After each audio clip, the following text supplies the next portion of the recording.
Alternating current. हमारे घर में सप्लाई कैसी आती है? ऐसी आती है। बहुत बढ़िया। अब सुन, फिर मैंने आपको बताया था भाई साहब ऑल्टरनेटिंग करंट तब जनरेट होता है जबकि एक लूप को मैग्नेटिक फील्ड में घुमाते हैं। एक लूप को तो फाई आता है BA और अपन लिखते हैं BA cos ओमेगा t, तो अपना ऑल्टरनेटिंग करंट जनरेट होता है। हम उस पर बातचीत कर चुके थे कि भाई साहब ऐसा बहुत सारे तरीकों से कराया जा सकता है। थर्मल पावर प्लांट, पानी गर्म करके टरबाइन में गिराते हैं, ये वो ये वो ये वो वो ये वो ये वो ये।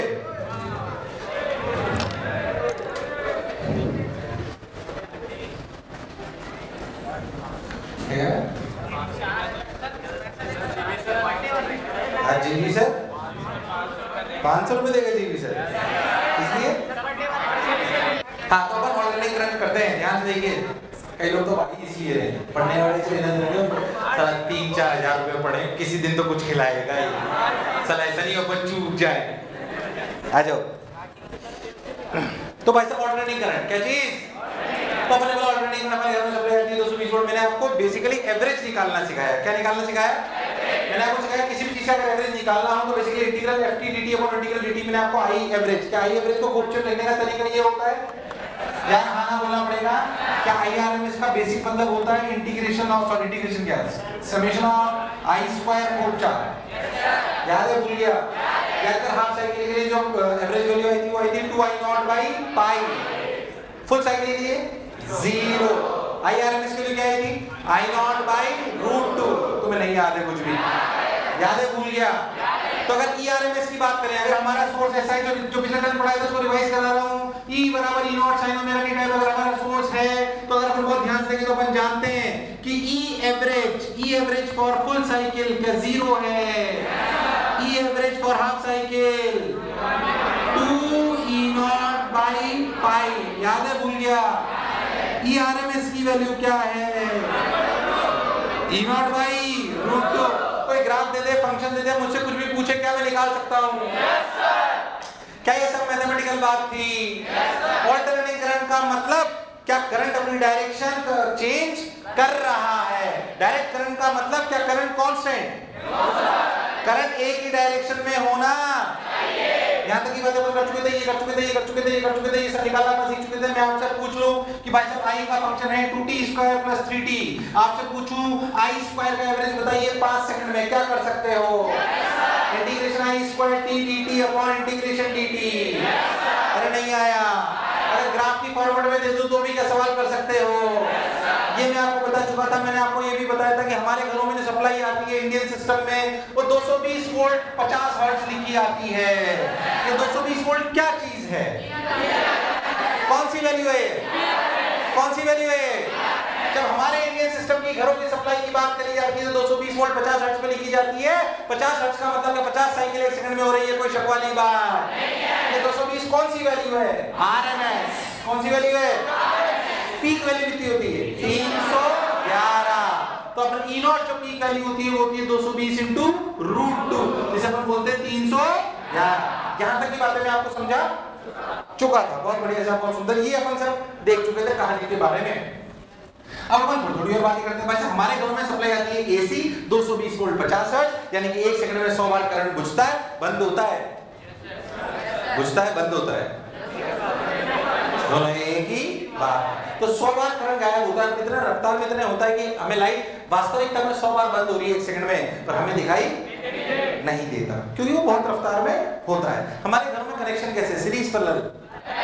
क्या बातें अपन पहले कर चुके हैं। अब बात है सर ये सब ठीक है, RMS वाले से हमने पढ़ लिया है, सब ठीक है, पर RMS क्यों पढ़ रहे हैं? निकालना भी सीखे, उसका लॉजिक हमें क्लियर होना। पहली बात मैं बोला हमारे घरों में बिजली का बिल किस चीज का आता है, ये बात अपन पहले कर चुके हैं, में पढ़ चुके हैं। किसका आता है? एनर्जी। याद है? भूले? 1 unit equal to 1 kWh, 1 kilowatt hour. 1 घंटे तक 1 किलोवाट की 1000 वाट की चीज को जलाओ तो जो एनर्जी आपको सरकार से लोगे क्या वो 1 यूनिट कहलाएगी? हर जगह उसकी रेट अलग अलग है। पर हमारे घर में सप्लाई AC आती है DC। तो बिजली का बिल जो है बेसिकली अगर अपन ध्यान से देखो तो अपने घरों में जो सप्लाई आ रही है ना, मान लो आपके घर में रेशियो लगा हुआ है 2 रूम, तो आप प्रैक्टिकली सोचो आपके घर में सप्लाई आ रही है कुछ इस प्रकार की है, I0 sin omega t type ऐसी सप्लाई है।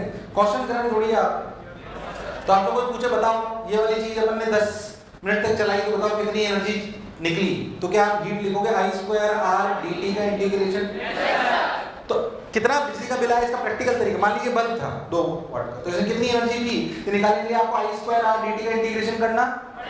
मैं तो कह रहा हूँ कोई भी बल्ब, जैसे अपने से बल्ब ऐसा समझो, आप घर में बल्ब लगा, ठीक है, बल्ब लग रहा है, इसकी रेजिस्टेंस आ रहा है। अब मान लीजिए हम सप्लाई आ रही है I बराबर I नॉट, घर में जो अपने सप्लाई आ रही है I बराबर I not sin omega t। आप इसको ऐसा भी समझ सकते हो कि अगर इसको एक सोर्स से जोड़ दिया गया, जिस सोर्स की इक्वेशन E बराबर E not sin omega t है, अरे हाँ ना तो बोल दो, तो आप बोल सकते हो कि I बराबर E not by R, I बराबर E नॉट बाई R, जिसे आप I not sin omega t बोल सकते हो, उसमें कोई दिक्कत नहीं है। ऐसे अपनी एक्सप्रेशन। अब हमसे पूछे भाई इसमें कितनी एनर्जी निकली, 2 घंटे, 2 घंटे बल्ब चला, बताओ मेरे कितने पैसे लगे। अगर कोई जैसे पूछ ले 2 घंटे बल्ब चला, बताओ मेरे कितने, तो तू क्या करेगा, सबसे पहले तो हीट निकालेगा। हीट कैसे निकालेगा, हीट निकालेगा तो integration of I square R dt, फिर इस हीट को 1 यूनिट यानी 36 × 10⁵ जूल, जूल कहां से आया, 1 kWh, 1000 वाट 1 घंटे तक, तो 1000 × 24 सॉरी अरे यार भूल गया, 1 किलोवाट आवर, 1 घंटे का मतलब 60 × 60, तो 3000 से 36 × 10⁵ जूल से डिवाइड कर देगा, तो तेरे को 1 यूनिट आएगी, उसको अपने पैसे से मल्टीप्लाई कर देगा, वो आंसर आएगा। This is the basic procedure.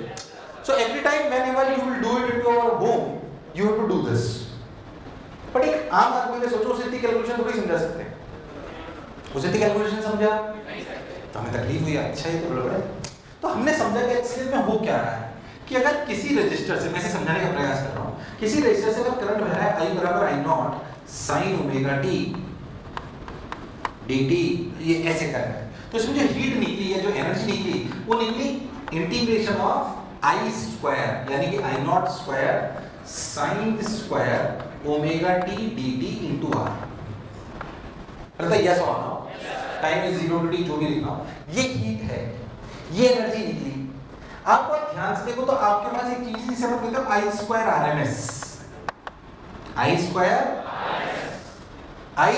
RMS का मतलब क्या, I स्क्वायर का एवरेज, I स्क्वायर RMS का क्या मतलब, I स्क्वायर का एवरेज, यही तो मतलब होता है इसका।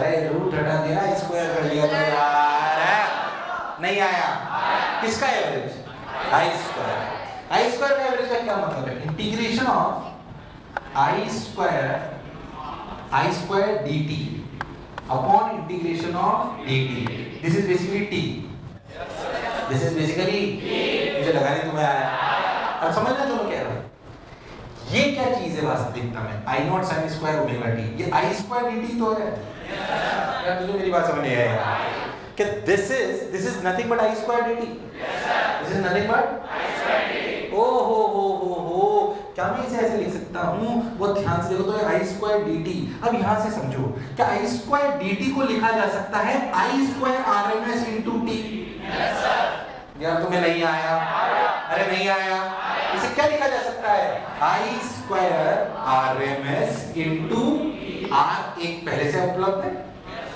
into t। क्या दिस एक्सप्रेशन विदाउट इवैल्यूएटिंग, क्या हम इसे ऐसे लिख सकते हैं, तुझे मेरी बात समझ, I RMS होता कितना है, I नॉट बाई √2 का whole square into R into t। अब किसी ने सोचा कि यार इतनी खतरनाक कैलकुलेशन करने के बजाय नॉर्मल आदमी को कैसे समझाओ कि आप तो ऐसा मान लो कि रजिस्टर R है, इसमें ऐसा करंट नहीं बह रहा, इसमें करंट बह रहा है I नॉट बाई √2, यार नहीं आया, इसमें करंट बह रहा है, तो t टाइम में जितनी हीट इसमें जनरेट होगी उतनी ही इसमें भी होगी। So for energy calculations का this system and this system is similar। तुझे मेरी बात समझ, आम इंसान को समझाने के लिए कौन सा आसान सिस्टम है, तो आम इंसान को बोलते हैं कि आप परेशान मत हो, आपको ऐसे नहीं मानना, आपको मानना है कि भाई साहब करंट कांस्टेंट है, करंट और उसकी वैल्यू I नॉट बाई √2 है, उसकी वैल्यू और एनर्जी कैलकुलेशन कर लो, जो आएगी वो वैसी होगी जैसे आती। That is why we have defined IRMS, that is why we have defined, तुझे मेरी बात समझ, अरे आई कि नहीं आई यार। So for a layman, अच्छा this system can be evaluated like this, आप सोचो तो इसे हम एक बैटरी मान सकते हैं, जैसे मान लो E0 by √2. क्या this system can be replaced by this system for an energy calculation? Yes, sir. Which is reality? This reality or this reality? Reality is this, but for calculation purpose, what we can consider? This. That is why current university में हमने हमारे घरों में supply 220 volt की battery ऐसी बनाई थी, क्योंकि हम एनर्जी कैलकुलेशन कर रहे थे। उस समय मैंने बोला था ऑल्टरनेटिव करंट में बताऊंगा ऐसा क्यों कर रहा हूँ। जितने भी बल्ब लगाए थे उन सब में 220 वोल्ट की बैटरी लगाई थी, और 220 वोल्ट की बैटरी ऐसी तो लगा ली थी, क्योंकि हमारे घरों में ऐसी बैटरी, हमारे घरों में तो बैटरी ऐसी है, पर हम इसको इससे रिप्लेस। So for energy calculation we have replaced the original system by a easier system, by a easier system. मुझे लगा नहीं तुम्हें आया, अरे आया कि नहीं आया? So that we can do our energy calculations in a easier way, ताकि हम आम आदमी को समझा पाए कि तेरे लिए तो 220 वोल्ट की बैटरी है, कितने की? अगर तेरे को बिल निकालना हो तो तू तो रेजिस्टेंस दे 220 वोल्ट की बैटरी मान और चालू हो जा, जो आंसर आएगा वो अपने आप सही होगा। अरे यार तुझे पूरा खेल समझ अब समझ आया IRMS क्यों डिफाइन करते हैं? अब समझ आया ERMS क्यों डिफाइन करते हैं? मुझे लगा नहीं तुम्हें आया, लिख जो अच्छा लगे। Why we define IRMS, ERMS, अपनी भाषा में लिखो, समझो, है ना?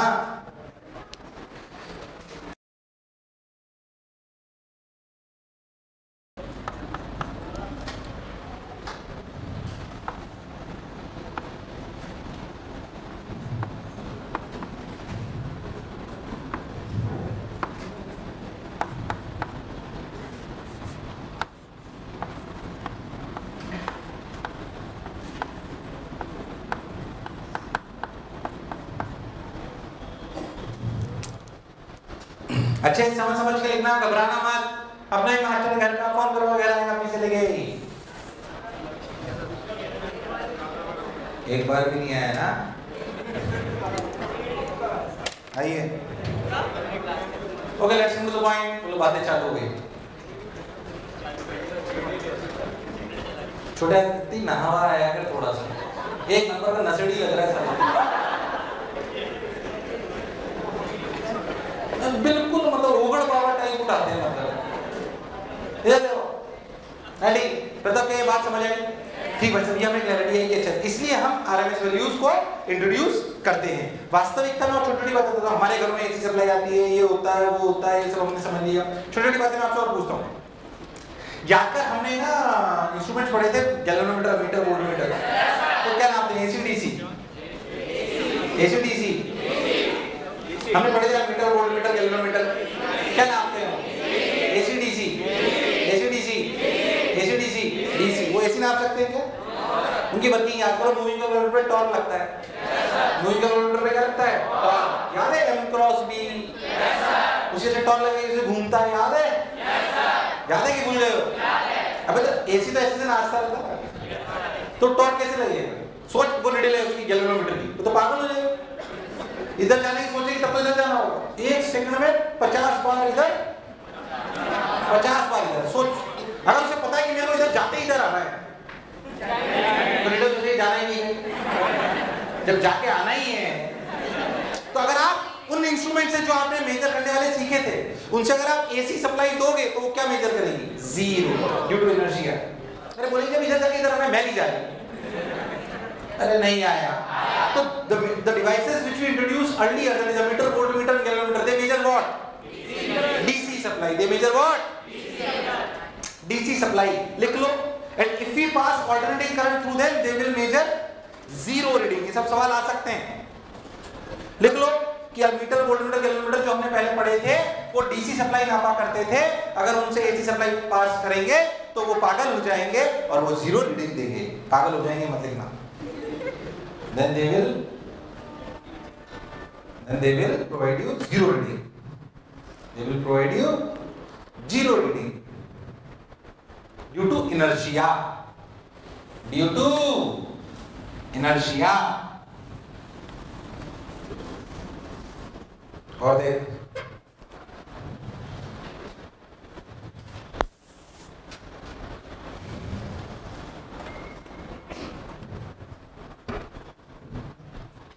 Due to inertia.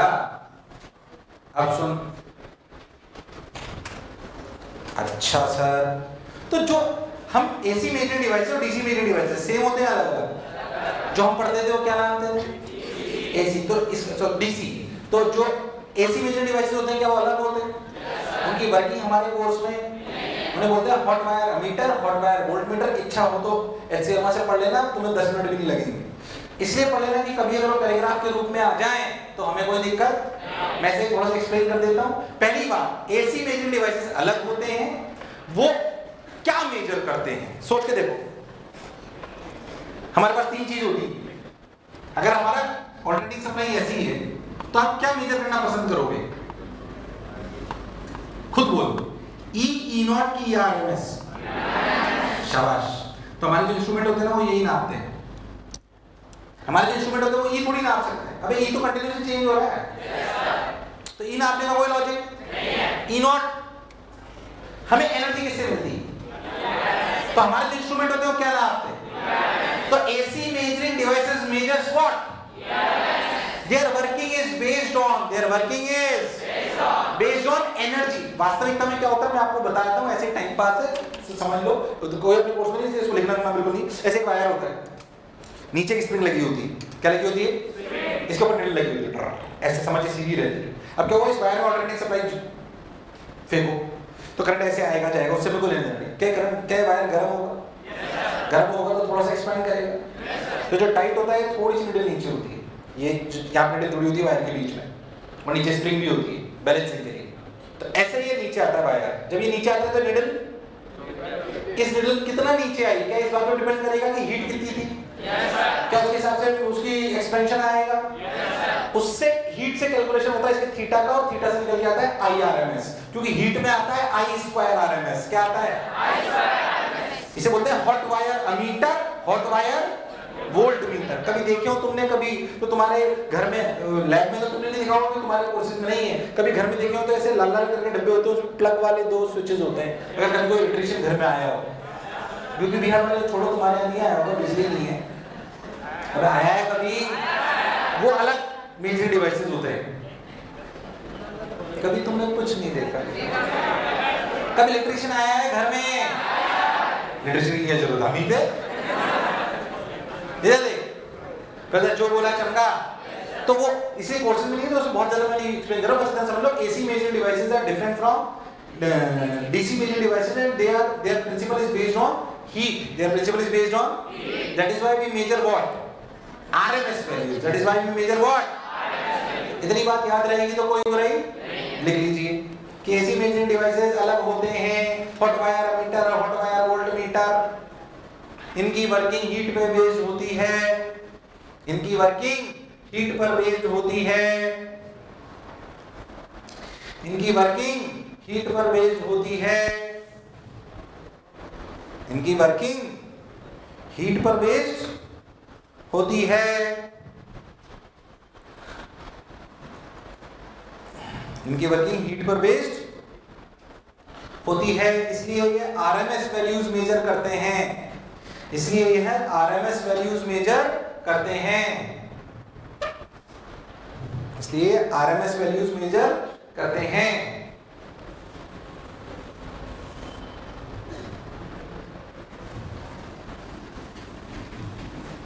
बोलो क्लियर है? एक और अच्छी चीज बताया था, तो ध्यान से देख, इसमें जो भी होगा क्या, heat is directly proportional to I² RMS। हम वास्तविकता में उस, जब वो आपका वायर लचीला हो जाएगा तो आप थीटा मेजर करोगे। थीटा किसके प्रोपोर्शनल होगा? I के कि हीट के? हीट के। या तुम्हें नहीं आया?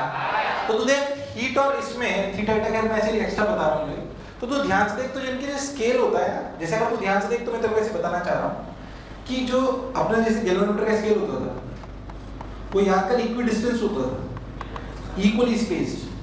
कैसे?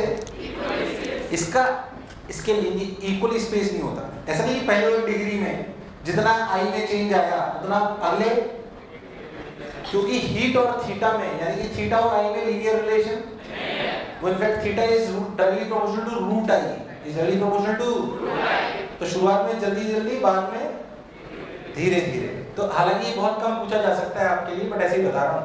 कोई आपसे पूछ ले भाई ऐसे ही कि किसका स्केल लीनियर होता है, डीसी मेजरिंग डिवाइसेस का कि AC? DC. AC measuring devices के स्केल लीनियर नहीं होते, क्योंकि heat is directly proportional to I square. कुछ समझ आया या सन्नाटा है? पक्की बात। ऐसे ही बाय द वे कोई अपर लेवल का हल्का सा पूछ ले तो आपको हल्का फुल्का आना चाहिए। तो लिखिए AC measuring devices are non linear. AC measuring devices are non linear. AC measuring devices are non-linear, but DC measuring devices are linear. AC measuring devices are non-linear, but AC measuring devices are linear. इस तरह की काफी सारी बातें मैं आपको current में करा चुका था, याद कर मैंने इस तरह के सवाल आपको सब कराए थे, वो सब यहाँ पे भी पूछे जा सकते हैं। याद कर मैंने बोला था बल्ब खरीदो इंडिया में, उसे यूएस ले जाओ, तुम्हें कुछ नहीं याद है? क्या करंट सिटी में आप ऐसा कुछ कर चुके हैं? 110 वोल्ट का खरीदो, 220 का ले आओ, 220 का यहाँ ले आओ, याद करो 3 बल्ब खरीद के लाओ, कौन ज्यादा चमकेगा, कौन कम चमकेगा? तुम्हें कुछ भी याद? पैरेलल में क्यों जोड़ते हैं, पैरेलल में क्या होता है, क्या याद है कि भूल गए हो? वो चाहता है यहाँ भी पढ़ा सकते हो, सब मैं पहले पढ़ा चुका हूँ आप। क्या मेरी बात एकदम क्लियर है? और छोटी सी बात मैं आपसे पूछूं, मान लीजिए कि भाई साहब सरदार और ये इसका क्या नाम था इसका अभी, सक्षम, ये दोनों काम नहीं करके पैसे नहीं दिए इन्होंने पैसे, मान लो मुझे आ गया गुस्सा, मैंने एक पे लगाई 220 वोल्ट की एसी सप्लाई, एक पे लगाई 220 वोल्ट की डीसी सप्लाई। किसके मरने के चांसेस ज्यादा हैं? Which is more dangerous? 220 volt AC, 220 volt DC. Which is more dangerous? 220 volt AC, 220 volt DC. DC की AC, DC AC. Which is more dangerous? 220 volt AC, 220 volt DC. कितने लोग बोलते हैं डीसी? कितने लोग बोलते हैं AC? 220 volt AC is more dangerous. अब उसकी पीक वैल्यू 311 है, तो उसको झटका 311 का लगेगा, भले थोड़ी देर के लिए लगे पर लगेगा। तो 220 का झटका ज्यादा खतरनाक है कि 311 का? तो which is more dangerous, 220 volt AC की 220 volt DC? 220 volt AC because its peak value is 300। लिख लो, which is more dangerous, 220 volt AC, 220 volt DC AC. Which is more dangerous, 220 volt AC, 220 volt DC?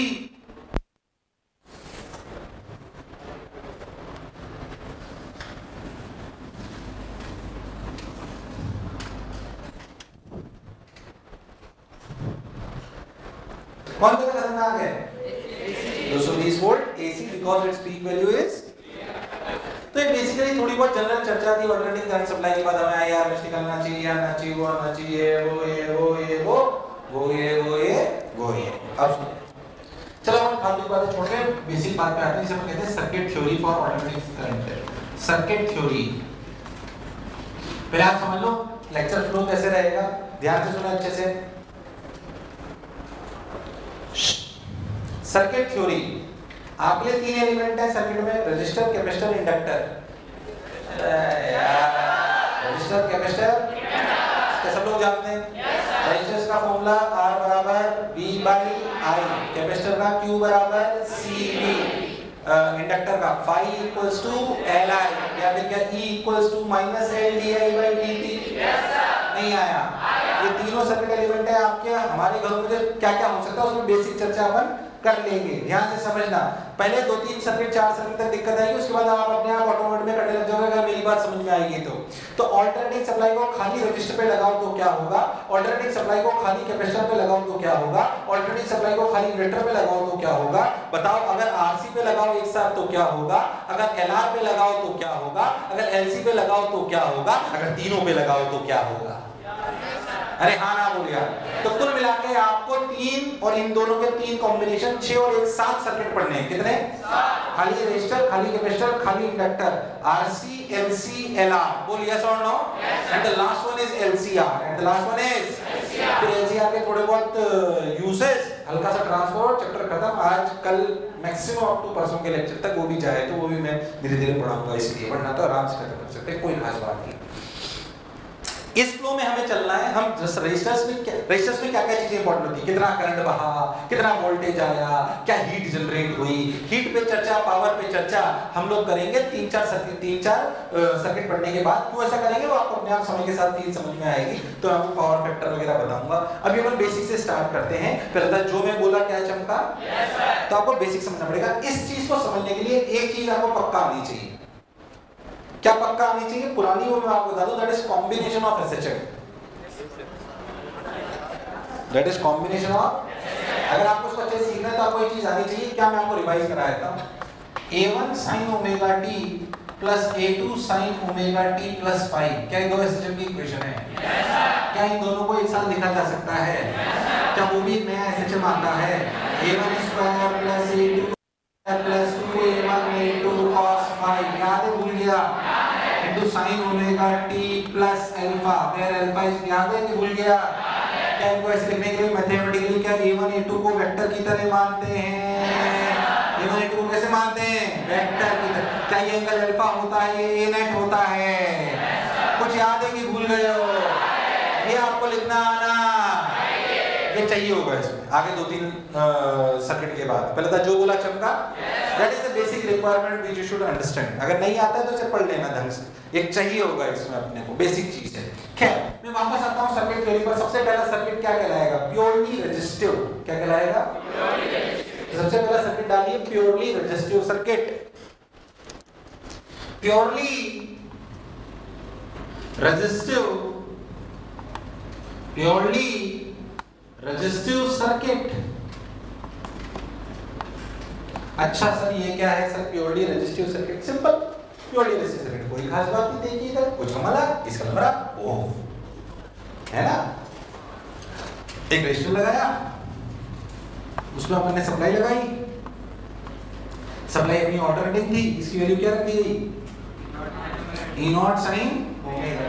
क्या हमारा relation होता है V equals to IR? क्या V अपना E ही ये ही है? क्या अपन लिख सकते हैं E0 sin omega t equals to by R is equals to I as a function of time t?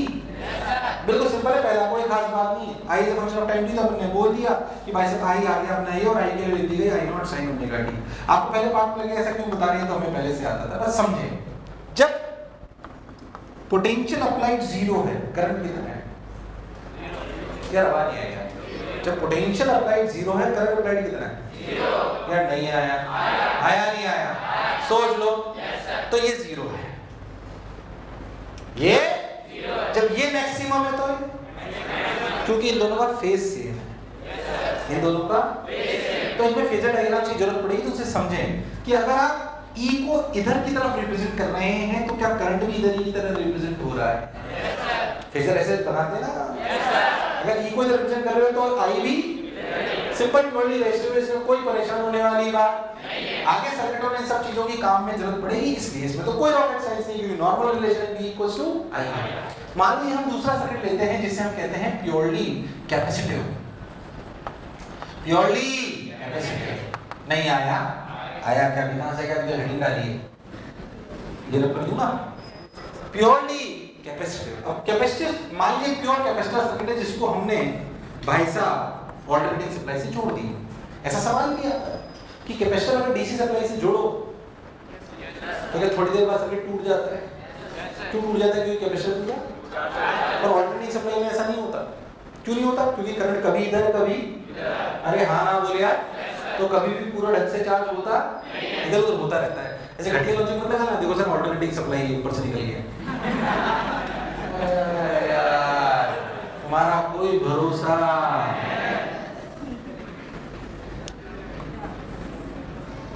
खैर अपना मन ना भटकाएं।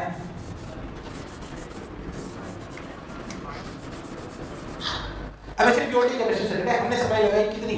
E बराबर E0 sin ओमेगा t, और ये कैपेसिटेंस C। अब करंट कितना बहा, हमें करंट की इक्वेशन नहीं पता, हमें तो Q बराबर C नहीं पता है। हमें क्या पता है? Q बराबर C। यार आवाज नहीं, क्या पता है? Q बराबर C। कौन पता है हमें? Q बराबर C। Q बराबर C। तो करंट क्या होगा? dQ dt। अच्छा CV, V कितना? C V0 sign omega T. मुझे लगा नहीं तुम्हें आया, आया नहीं आया? अरे सोच लो, आई को क्या लिखा, डिफरेंशिएट करो, सी ई नॉट, ओमेगा बाहर आ गया, साइन का कॉस। मुझे लगा नहीं तुम्हें आया। अरे कभी तो हमारा बोलो, क्या इसे ऐसे लिख सकते हैं, omega C E naught, omega C, बल्कि थोड़ा सा और ऐसे लिखो, E naught by 1 by omega C. क्यों लिख रहा हूँ, ऐसे लिख सकता हूँ, कॉस को क्या लिख सकते हैं, sine omega T plus pi by 2। अरे sine 90 plus theta is cos theta. तुम्हें मेरी बात समझ? अब देख, क्या आपको नहीं लगता करंट के केस में ये पूरा ई नॉट है, ये पूरा, अरे ये तो पूरा ई नॉट हो गया ना यार। अच्छा खुद बता, 1 बाई ओमेगा सी की यूनिट क्या होगी, ओम। ये ई नॉट है तो ये ओम होनी पड़ेगी, तभी तो एम्पियर बनेगा। 1 बाई ओमेगा सी की यूनिट क्या होगी, ओम। 1 बाई ओमेगा सी की यूनिट होगी ओम। इसे कहते हैं एक्ससी। ये कहलाता है कैपेसिटिव रिएक्टेंस। नए नए नाम आएंगे, थोड़े थोड़े घबराए ना। 1 बाई ओमेगा सी की यूनिट क्या होगी, ओम। यूनिट ओम। क्यों ओम होगी पहले बताओ, जो बोला चलता। ये कहलाएगी एक्ससी 1 बाई ओमेगा सी, और ये कहलाएगी कैपेसिटिव रिएक्टेंस। नामकरण है, याद होना चाहिए, कैपेसिटिव रिएक्टेंस। कैपेसिटर को रिएक्टेंस से रिप्लेस करने का प्रयास कर रही है। तो 1 बाई ओमेगा सी, 1 बाई इस कैपेसिटिव रिएक्टेंस, इस कैपेसिटिव। तो ध्यान से देख, आई नॉट की वैल्यू को क्या लिखा जा सकता है, E naught by X C, E naught by X C. यार तुम्हें नहीं आया, याद रखना है, तुम्हारे नए शब्द हो सकते हैं। आई नॉट बराबर E naught by X C. X C is what, capacitive reactance, capacitive. ओहो, अच्छा देखो आई की एक्सप्रेशन क्या है, आई बराबर I naught sine omega T plus pi by 2। अब ई कितना है, E naught sine omega T. अब खुद एक बात समझो, पहली बात ऐसा, ये एक्सप्रेशन बिल्कुल सही है। जब ई 0 होगा तो सोच आई मैक्सिमम होगा, नहीं आया। जब ई 0 होगा तब आई मैक्सिमम होगा। अरे जब 0 होगा तो ये तो मैक्सिमम हो जाएगा, और ये जब मैक्सिमम होगा तो क्योंकि इनमें फेज डिफरेंस है। कौन आगे, करंट। कौन आगे, नहीं आया। कौन आगे, तो अगर आप ई को इधर बनाओगे तो क्या फेजर में करंट को इधर बनाओगे, कितना आगे, याद होना चाहिए, याद होना, इसमें कोई शक वाली बात। मुझे लगा नहीं तुम्हें आया। क्या ये रिलेशन होल्ड करता है, हाँ, क्या ये रिलेशन होल्ड करता है, हाँ, क्या ये रिलेशन होल्ड करता है, आप नो, बहुत बढ़िया। सुना ही, एक हाँ है तो दूसरा ना ही होगा।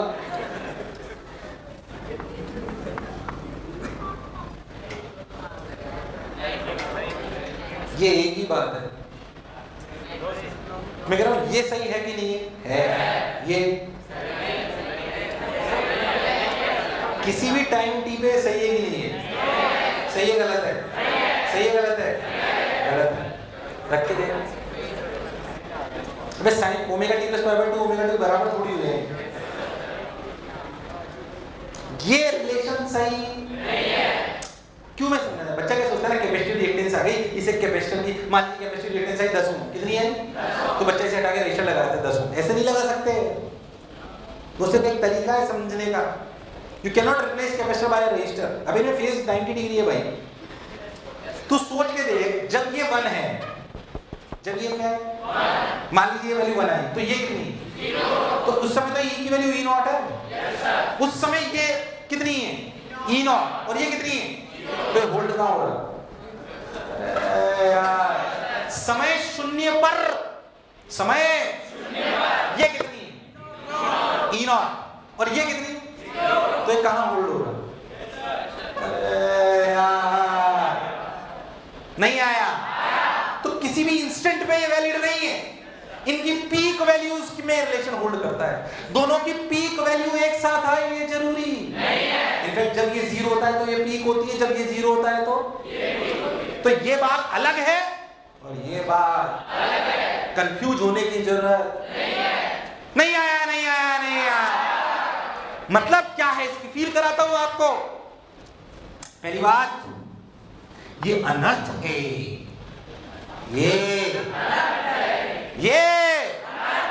ये पाप है। क्या है? नहीं आया। चल पहले से आगे बढ़ते हैं।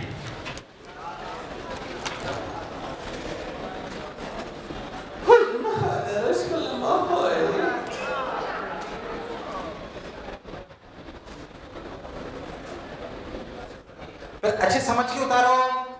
कुछ चीज समझ नहीं आई हो बेझिझक पूछो। हालांकि याद रखना है फॉर्मेट, इस बारे में सोचो कि ये सही है पर ये गलत है, ये सही है पर ये गलत है ना।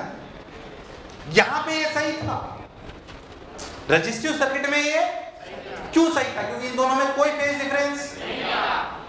तो जब ये 0 तो ये भी, इसमें प्योरली रेजिस्टिव ही ऐसा सर्किट है जिसमें ये दोनों रिलेशन होल्ड करेंगे।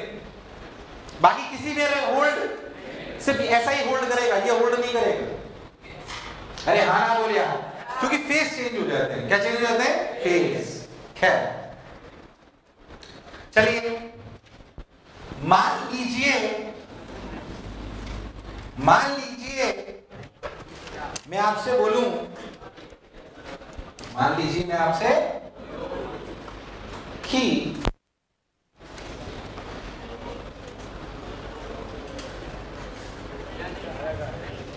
अब सुनो, मान लीजिए मैं आपसे बोलूं कि कैपेसिटर है। अच्छा एक बात समझे अच्छे से, हमें ना कई तरीके से सवाल को दे सकते हैं। जैसे मान लीजिए, चलो मैं आपको ऐसे दे ही देता हूं कि मैंने आपको बोला कि E की वैल्यू है 20 sin x कितना है?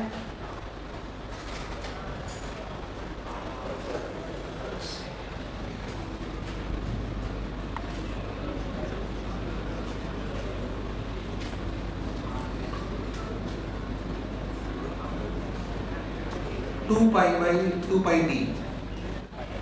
मान लीजिए ऐसी इक्वेशन है, बोलो क्लियर। और आपको बोला जाए कि कैपेसिटेंस है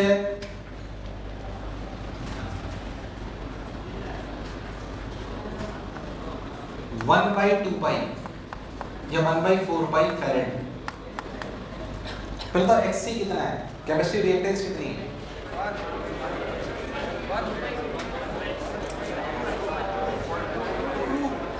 अरे बोलो, कैपेसिटिव रिएक्टेंस कितनी है? अरे कितनी है? क्या सब लोग निकाल पाए? कैपेसिटिव रिएक्टेंस निकालना कोई बड़ी बात। कैपेसिटिव रिएक्टेंस कितनी है? 1/ωc। तुम डेटा ऐसा लिया था कि आपको चाहिए ओमेगा की वैल्यू कितनी रख दो, 2 पाई। C की वैल्यू कितनी है? 1/4 पाई। तो 2 को मार देंगे 2 ओम आ गया। कई बार डायरेक्टली, कई बार C और ओमेगा की वैल्यू दी होती है, कई बार डायरेक्टली दिया होता है। परेशान होने की आवश्यकता नहीं है। अब अगर ये सर्किट आ जाए तो हमसे क्या क्या पूछ सकता है? जो पूछे साला हम सबसे बता सकते हैं अगर हमें बात समझ आती है तो। ध्यान से सुनिए, आपको बोला कि अगर ऐसी इक्वेशन है और ये है, बस इतना नहीं। आपने पूछा बताओ कैपेसिटिव रिएक्टेंस कितनी है, क्या आप निकाल सकते हैं? यस। ओ मान लीजिए कोई आपसे पूछे कि भाई साहब बताइए करंट कितना है as a function of time t। Current पता होने के लिए I0 पता होना चाहिए। नहीं आया। I0 कितना? क्या I0 इज E0/XC? क्या 10? अरे कितना? अब करंट की इक्वेशन लिखी जाएगी, आप पूछ रहे I is a function of time t कितना है, तो आप लिखोगे I बराबर I0 10 sin ओमेगा t 2 पाई t। अब याद करो, करंट आगे होता है पीछे होता है? आगे पीछे। सोच में तेरे को टफ सवाल देता, इसको -30 कर देता, तो क्या इसमें +90 जो मुझे लगाने तुम्हें आया नहीं आया? तो मैं इक्वेशन का 2 पाई t -30 +90। अरे नहीं आया, क्योंकि मुझे पता है कैपेसिटिव सर्किट में 90 डिग्री से कौन आगे होता है? करंट। सोच अगर करंट दिया होता और E निकालना होता तो क्या 90 से घटा देते? Yes sir. 90 से करंट की इक्वेशन पूछे निकाल सकता हूं, E की इक्वेशन दे दे, करंट की इक्वेशन पूछे निकाल सकता हूं, करंट की इक्वेशन दे दे, E की इक्वेशन पूछे समझ आया कि नहीं आया? एक और ऐसा कराऊं या क्लैरिटी है? अरे सोच लो, पक्की बात, उतार लो, उतार लो। मेरे लाल, मेरे पीले, मेरे नीले, मेरे रेनबो, मेरे गेंडे, मेरे सन्नाटे। चलो मैं आपसे थोड़ा सा कंसेप्चुअल सवाल पूछता हूं। मान लीजिए इसमें xc की वैल्यू दे रखी है 5 ओम, कितनी, और इक्वेशन दे दी है ऐसे ये E बराबर 10 sin ओमेगा t, ठीक है? In any circuit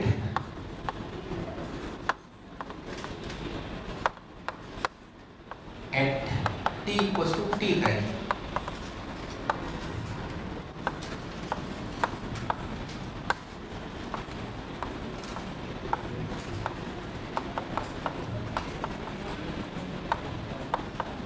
मेरी बात ध्यान सुनना जो कह रहा हूं। एक तो सर्किट दिया जिसमें ऐसे लिखा हुआ है, मैं इसमें पूछूं आई नॉट कितना है, इसमें पूछूं आई नॉट कितना है, क्या 10/5? 2, कोई बुराई।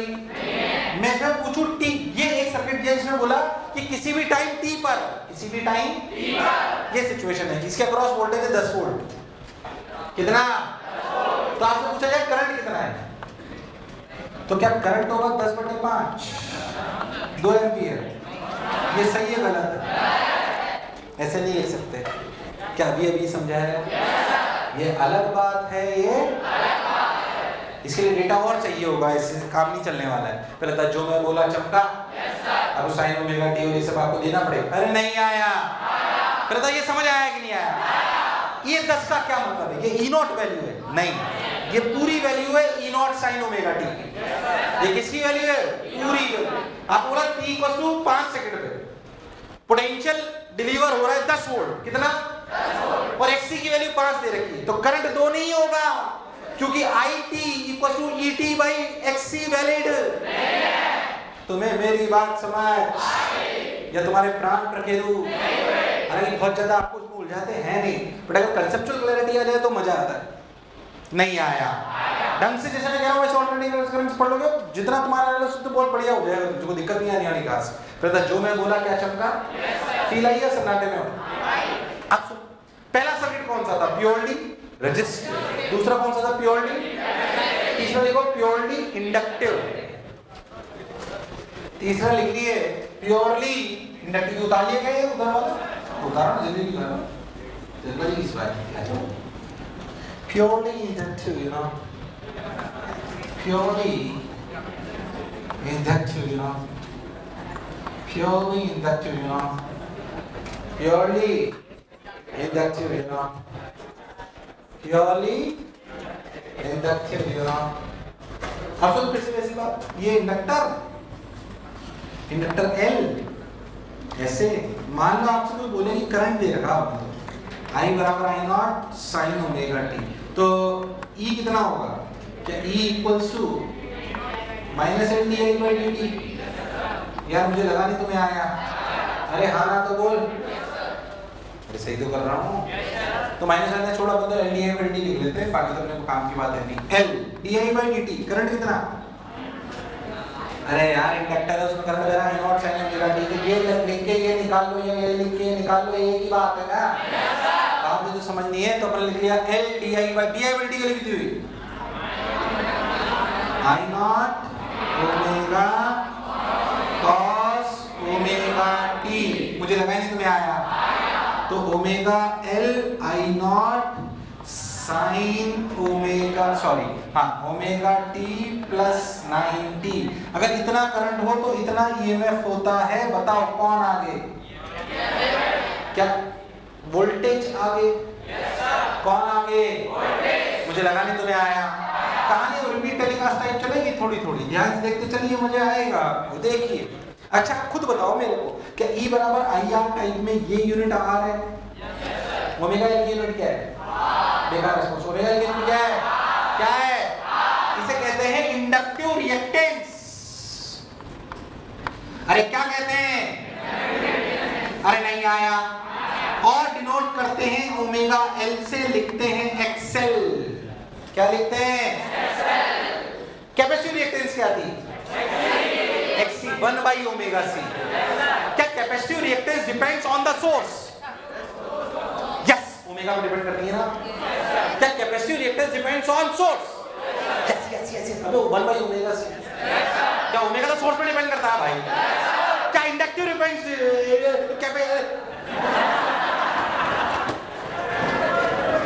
क्या inductive reactance depends on source? क्या उसकी वैल्यू ओमेगा एल है? अरे कितनी है? कोई बुराई वाली बात? XL equals to omega L. सबने बोला ठीक, मैंने यही बोला। और बढ़िया, सब तो ओमेगा एल आ गया। अच्छा भाई, अब क्या करें? ये वैल्यू अपने को याद होनी चाहिए, तो इसको ऐसे लिख सकते हैं, ध्यान से देखिए। तो ई नॉट की वैल्यू क्या है? पूरा का पूरा ई नॉट हो गया। तो ई नॉट की वैल्यू क्या है? आई नॉट एक्सएल। अरे क्या है? मतलब आई नॉट की वैल्यू लिखी जा सकती है ई नॉट बाई एक्सएल। ये वैलिड है, कोई शक वाली बात। पर आगे कौन है? ईएमएफ की करंट, मतलब क्या वोल्टेज आगे है? मतलब अगर वोल्टेज को बनाओगे इधर तो करंट बनेगा नीचे। तुम्हें नहीं आया? आया नहीं आया? नीचे क्यों बनाया? बोलो क्लियर है? सबने बोला ठीक, मैंने भी बोला। ये क्या ये वैलिड है? क्या ये वैलिड है? ये वैलिड क्योंकि इनके बीच का फेज डिफरेंस 0। ये सही है, पर ये सही क्या? कैपेसिटिव जैसे ही बात हो रही है, सिर्फ अब इंडक्टिव रिएक्टेंस आ गई जिसे हम बोलते हैं ओमेगा एल। क्या बोलते हैं? नहीं आया ना? उतारो ना तो।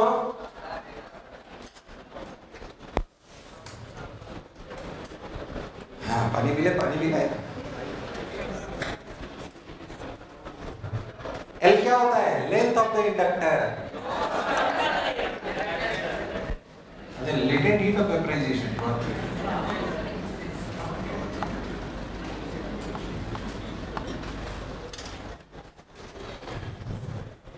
एक सवाल देता हूं, इस पे सब लोग सही करेंगे, कसम उड़ान चलेगी। सब लोग सही करेंगे। मान लो 5 हेनरी, नहीं 5 बाई पाई हेनरी, ई बराबर 50 sine by t plus 30 degree. Current की इक्वेशन लिख दीजिए। क्या क्या पूछ सकता है आपसे? ई नॉट की वैल्यू क्या है? ई आर एम एस क्या है? आई नॉट क्या है? आई आर एम एस क्या है? I is function of time T क्या है? एक्स एल क्या है? सब बताओ। छोटे-छोटे सारे सवाल कर दो। X L, E not, E R M S, I not, I R M S, I T. सब लोग सही करेंगे। सारे पार्ट नहीं कर पाए, घर पे जाके कांच के सामने रोएंगे। नहीं ऐसा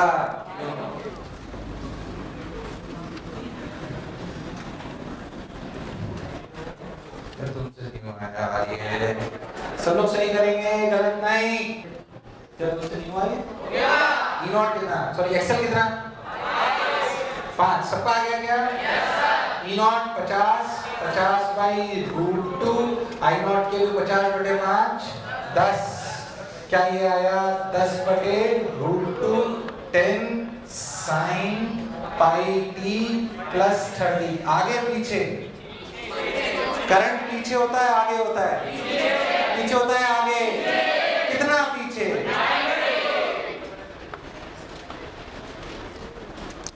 यार तुमसे हुआ ही नहीं यार। अरे हुआ कि नहीं हुआ?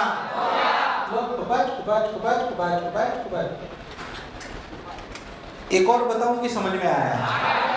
अगर सिंपल प्योरली रेजिस्टिव सर्किट है मैं चीजें लिख सकता हूँ, प्योरली कैपेसिटिव है मैं लिख सकता हूँ, प्योरली इंडक्टिव में लिख सकता हूँ। वास्तविकता में मैं आपको बताऊँ purely capacitive purely inductive circuit नहीं आएंगे।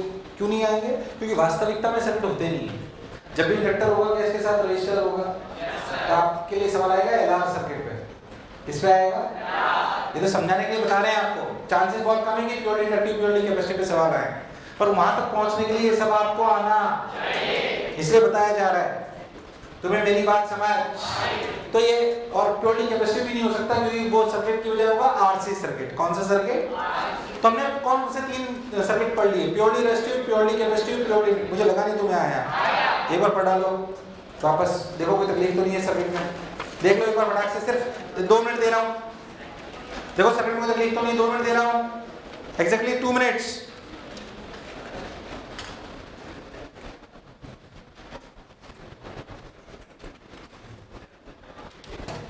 करंट किस में लीड करता है? अभी भी पढ़ाया। करंट किस में आगे होता है? किस में वोल्टेज आगे होता है? ये याद होना। चाहो तो ऐसे रख लेना, आईपीएल। आईपीएल इंडक्टर में पोटेंशियल लीड करता है। याद रहेगा तो बस। क्या याद रहेगा? आईपीएल तो याद है ना? तो आईपीएल रख लो। इंडक्टर में पोटेंशियल लीड करता है, थोड़ा सा आसान रहेगा, शॉर्ट में लिख लो, बहुत स्पीड, बाकी उल्टा अपने आप याद रह जाएगा। अरे यार, उल्टा का मतलब कैपेसिटर वाले सर्किट में तुम्हारा कोई भरोसा, कोएफिशिएंट ऑफ रेजिस्टिविटी में घुसा दिया। तो इंडक्टर में कौन लीड करता है? पोटेंशियल। आईपीएल इंडक्टर में पोटेंशियल लीड करता है, याद रहेगा आपको। अच्छा ठीक भाई, ये बात अपने को समझ में भी आ गई है ना? अब क्या करें? अब नया सर्किट। कौन सा सर्किट? आरसी। रियल सर्किट तो यही होते हैं। तो इसमें एक आरबी और इसमें एक, थोड़ा ध्यान सुनो, तो फिर मैं तो ध्यान सुनोगे तो समझ आएगा। आरसी हमने एक सोर्स से जोड़ा जो अपना ऐसा है जिसका ई है, ई बराबर E naught sine omega T. ठीक, इसको ऐसे मत करो, ऐसे समझो कि इस सर्किट में ये रेजिस्टेंस आर है, ये एक्सी मान लेते हैं। क्या मान लेते हैं? क्या एक्सी इज 1/ओमेगा सी? मान लेते हैं कि इसमें करंट बह रहा है I बराबर I not sine omega T. कितना बह रहा है? I बराबर I नॉट। मान लेते हैं इसके अक्रॉस पोटेंशियल आया VR, इसके अक्रॉस पोटेंशियल आया VC। क्या आपको नहीं लगता E is basically VR plus VC? तुम्हें दूर दूर तक मेरी बात समझ? अरे तुम्हें नहीं आया? अरे आया नहीं आया? तो अपन ने लिखा E equals to VR plus VC। अच्छा VR प्लस VC अपने को क्लैरिटी है। अच्छा भाई, ये VR है और ये VC है, कंफ्यूज होने की आवश्यकता नहीं है। अब VR की वैल्यू कितनी? भूल जाओ बाकी सब चीज। क्या VR में करंट इतना बह रहा है? क्या करंट रजिस्टर में, करंट और वोल्टेज में कोई फेज डिफरेंस? तो आपको नहीं लगता VR is simply I naught R sine omega T. अच्छा बताओ VC? I naught XC। I not potential lead करता है, लैग करता है कैपेसिटर में? पीछे आगे। कितना पीछे? 90। कितना? देखना, I naught XC sine omega T minus π/2। तुम्हें मेरी बात समझ? तुम्हें मेरी बात समझ? अरे आई कि नहीं आई? लो भाई साहब, इन दोनों को मुझे जोड़ना है, इन दोनों को मुझे, तो भाई साहब इन दोनों को जोड़ो तो I naught R sine omega T plus I naught XC sine omega T minus π। अब देख याद दिला, मैं क्यों बोल रहा था काम आएगा। A1 sign omega T plus A2 sign omega T. क्या ये A1 A2 हो गए? क्या दो ऐसे में जुड़ने जैसा है? इसे जुड़ने जैसा है, इसलिए बोल रहा था आना चाहिए। अगर इनका A नेट लिखना है, क्या लिखना है? मुझे नहीं पता, तुम्हें आता है? A नेट लिखना आता है कि नहीं आता? चलो आप इनको कैसे सॉल्व करते हैं? इसको ऐसे बनाओ, I नॉट R और ये I नॉट XC, इससे पीछे आ गए तो क्या I नॉट XC ऐसे बनाओ? ये A1 हो गया और ये यार मुझे लगा नहीं तुम्हें आया। आया कि नहीं आया? I नॉट XC इन दोनों का resultant I not under root of R square plus XC, this angle is alpha, this angle is, ये दोनों का रिजल्टेंट लिखा जाएगा E equals to I not under root of R square plus XC square sine omega T minus alpha मिलेगा। अरे समझ आ रहा है? अरे आता है कि नहीं आता है यार? आता है कि नहीं आता? अरे सोच लो, और अल्फा की वैल्यू कितनी है? tan inverse xc by r, xc by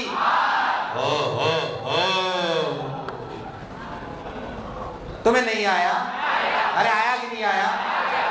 अब सोचिए I not under root of R square plus XC square, ये भी एक ईएमएफ ही है, तो ये यूनिट हुई ओम। क्या हुई?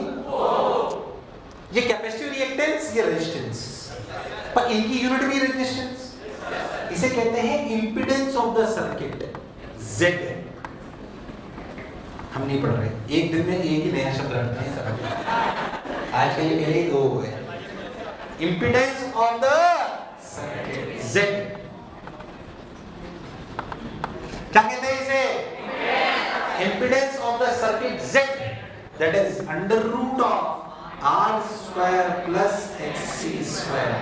So this is written as E बराबर I naught Z sin omega t minus alpha. That is E equals to E naught sin omega t minus alpha. यानी कि E naught, sorry, I naught is E naught by Z. I naught equals to, मुझे लगा नहीं तुम्हें आया, अरे नहीं आया। Z is what? Impedance of the circuit. Z is what? तुम्हें मेरी बात समझ? अच्छा चल दे, ये करंट है। अगर आप बहुत ध्यान दो तो करंट का कंपैरिजन I बराबर I not sin omega t, जब करंट इतना था ना तो EMF इतना आया। कौन आगे? इन दोनों में कौन आगे? नहीं आया। अरे सोच लो, करंट आगे कि पीछे? यानी कि अगर मैं E को ऐसे बनाऊं तो क्या करंट इससे अल्फा आगे होगा? कितना आगे होगा? नहीं आया। आया कि नहीं आया? अभी भी वही बात, वहीं से रख लो। इंडक्टर में पोटेंशियल लीड करता है, तो कैपेसिटर में कौन लीड करता है? करंट। पर अब 90 नहीं है, अब अल्फा है, और अल्फा की वैल्यू tan इनवर्स। तुम्हें कहानी समझ आई कि नहीं आई? अब जब भी सवाल आता है तो लंबी कहानी नहीं करते, जैसे ही सर्किट देखना ना, ये पहले चलो इसे उतारो फिर बताता हूं क्या करते। समझ के उतारो, कुछ समझ नहीं है बेजे पूछो, नहीं मास्टर है, घर का फोन करोगे, घर आएगा पिक चलेगी। इसका एक सवाल पूरा मैं बताता हूं, ध्यान से समझ के करेंगे, तुमसे पूछ के ही करूंगा।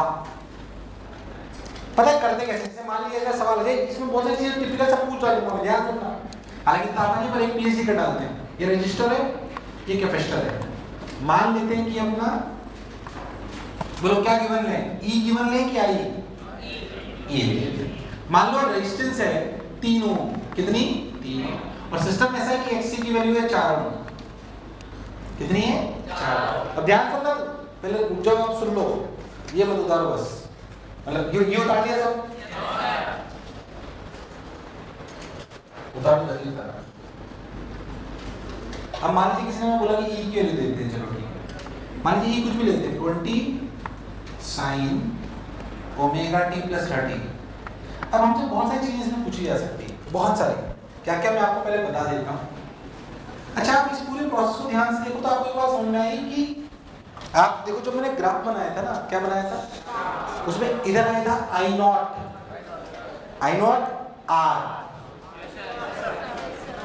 आर आया था, और नीचे कौन आया था? आई नॉट एक्सी। उसमें आई नॉट आया था, उसमें आई नॉट।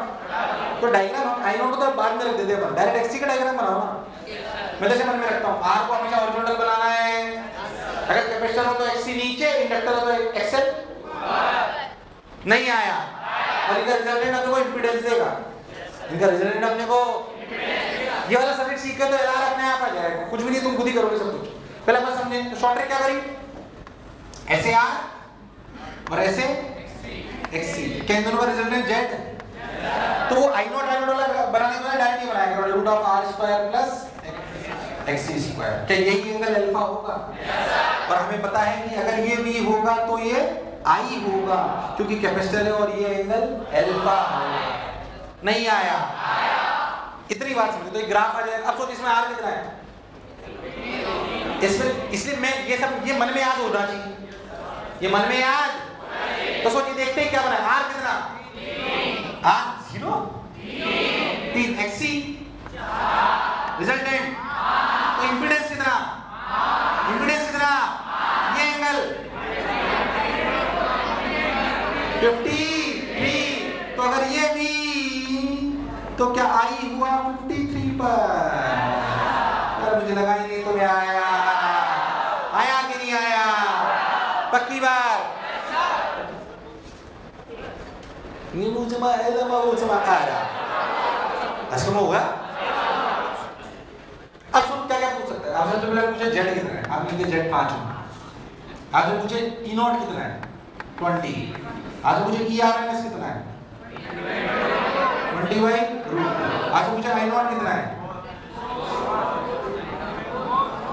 I0 क्या होता है, क्या E0/Z, I0 क्या होता है, E0 कितना 20 बटे कितना IRMS 4/√2। अब आपसे पूछे current as a function of time T, 4 sin omega T plus 30 plus 53। तुम्हें ये बात समझ, अरे आई कि नहीं आई, आई कि नहीं आई? क्योंकि वोल्टेज से करंट कितना आगे है।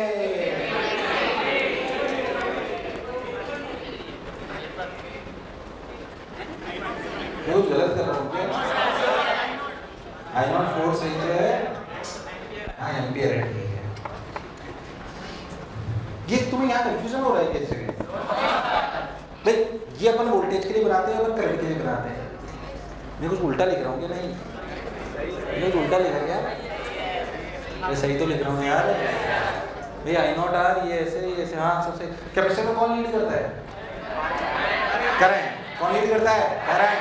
नहीं आया, नहीं आया, नहीं आया, पक्की बात, ठीक।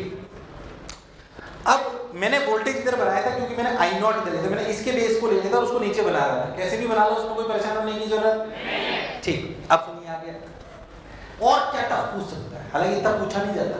तो देखिए पूछ ले, बताइए potential across R is a function of time T। Potential is a function of R।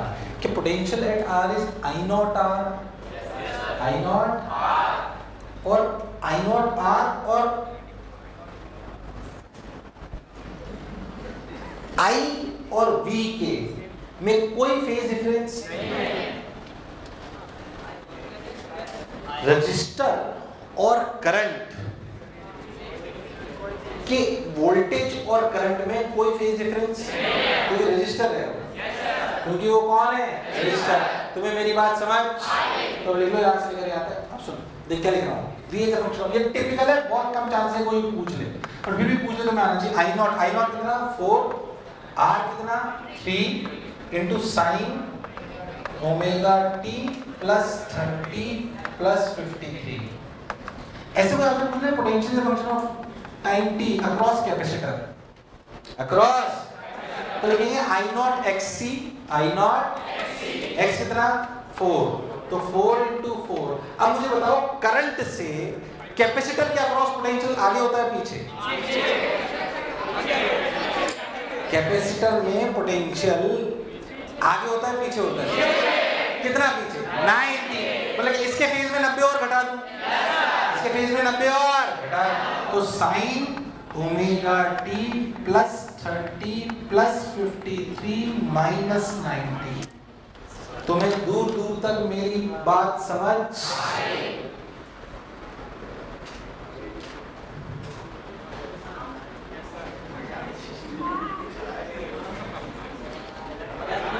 प्राण प्रखेरु। अभी अपने आप में खतरनाक सवाल है, पर अगर उनको सिस्टमेटिक ढंग से समझा जाए तो बहुत बड़ी बात है।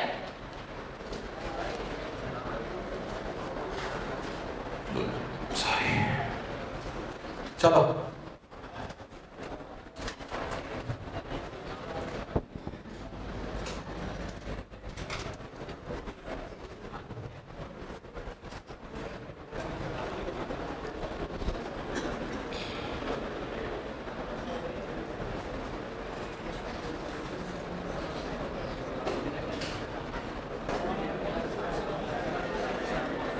तुम्हारे प्राण निकल गए इसमें? अरे समझ आया क्या?